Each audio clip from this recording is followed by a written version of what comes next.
people struggle with this their whole lives. Mm-hmm.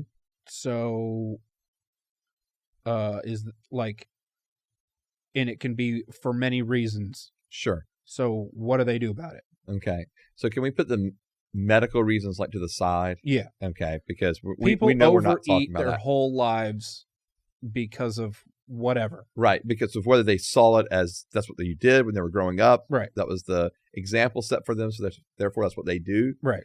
Or whether it's I'm coping with something. Or they're used to the type of bad food that they ate for their whole life. And almost become addicted to it. Yeah. Yeah. I mean, an addiction is real, by the way, with overeating. Like it can be addiction. Yeah.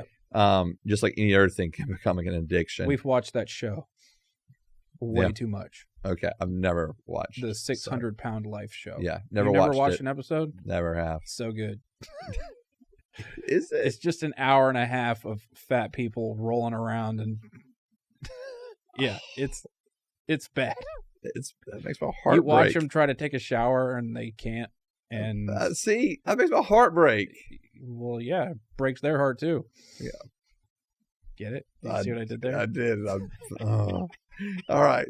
But that's what I'm talking about, like the lack of loving self, right? Yeah. Like you don't get that point if you love yourself well. Right. And I understand there's mental health issues involved, right? The anxiety, the depression that feeds that, right? That feeds the overeating. Good one. Like that. And so you got me thrown off completely now.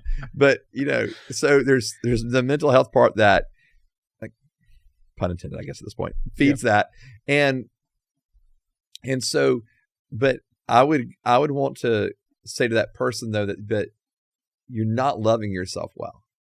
Like you don't, like you're just not loving yourself well. And so like, what does it look like to get in a community of people that can walk with you through this, help you learn to love yourself well, to where you don't need food to either kind of, repress emotions of how you feel, or cover up the emotions, or try to help you cope with it. Mm-hmm. And sometimes in the coping leads to, I think we mentioned this with lust as well, but sometimes in coping, it leads to addiction.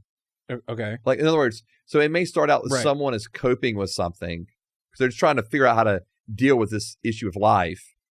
And the next thing, now they're addicted. Okay. Right. And that we see that all the time, whether that's pornography or alcohol or food, drugs. The coping leads to an addiction. So like my boyfriend broke up with me, so I ate a tub of ice cream, and now I always eat ice cream. Yeah. Something? Yeah. I mean, if that's if that's part of it, right? Coping. I'm coping with trauma, with hurt, with pain. I mean, I think a lot of times those are kind of isolated events, right? I like, but if that becomes my norm for how I'm coping with everything, with overeating, that's when it's becoming really detrimental to you as an individual. And again, I think that if I just go, tell someone, stop it, don't do that, just stop overeating, and yet they've either done it their whole life, or that's how they cope, or they're addicted, like it's just not going to work to say that.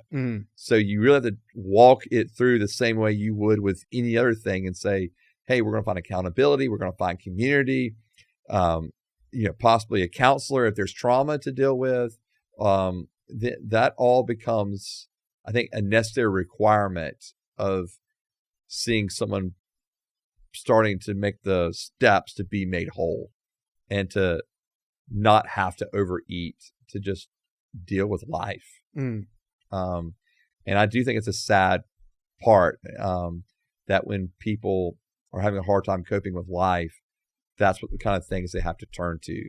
And I feel like that's been true in my own life. I feel like I've overeaten to cope and to deal with issues of life. And that's not good. But then I also think there's probably deeper things there of, well, Joe, you're not self-disciplined or self-controlled enough in a lot of other areas of life. Why is that? Mm-hmm. And so therefore it plays itself out in this arena as well, with eating. And so I think those are some like bigger heart issues to deal with than just you're overeating, so stop it kind of thing. Okay, so what about like getting pregnant? Is that an excuse to be a sinning glutton? Is getting pregnant an excuse to be a sinning glutton? Yeah. No. Okay. But then you're also framing it as if I'm gaining weight, therefore I must be a sinning glutton. Right. And that's just not the case. Okay. Right. I mean, the body is naturally going to gain weight because you're pregnant. You're naturally going to eat more because your body requires it. Okay. So you know. Okay. So any pregnant woman listening to this, you're not a glutton.